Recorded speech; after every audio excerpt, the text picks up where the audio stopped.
अस्सलाम वालेकुम नाज़रीन, मेहरान टीवी न्यूज़ में भलेकार आऊं यहाँ पीरिया गुल सबका पेरिक नजर हेडलाइंस ते। वज़ीर-ए-आज़म शहबाज शरीफ दिसंबर 2025 में समुंड पार पाकिस्तानियन पारा रिकॉर्ड पर डी नाड़ो मोकलण ते खुशी जो इज़हार। वज़ीर-ए-आज़म शहबाज शरीफ चयो आहे त समुंड पार पाकिस्तानियन $3.6 अरब पर डी नाड़ो उमाणियो जंहिं ते उन्हनि जो थोराइतो आहियां। पर डी नाणे में 16.5% इज़ाफ़ो ओवरसीज़ पाकिस्तानियन जो हुकूमती पॉलिसियुनि ते एतमाद जो मज़हर आहे। पंहिंजे बयान में वज़ीर-ए-आज़म शहबाज शरीफ चयो त समुंड पार पाकिस्तानियन जो वतन जी तामीरी तरक़ी लाइ पर डी नाड़ो मोकलण वतन सां मोहबत जी आला मिसाल आहे। समुंड पार पाकिस्तानी असांजो कीमती आसासूं आहिनि। पूरी क़ौम खे ओवरसीज़ पाकिस्तानियन ते फ़ख़्रु आहे।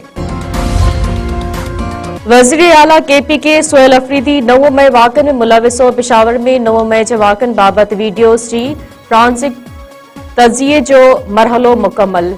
Punjab forensic science laboratory Peshawar police की दरख्वास्त 9 मई जे वाक़नि बाबति वीडियोज़ ऐं ऑडियोज़ मवाद जो तफ़सीली जाइज़ो वरितो। वीडियो में PTA अॻवान इरफान सलीम, कामरान बख्श ऐं तैमूर झंगड़ा जी मौजूदगी जी बि तस्दीक़।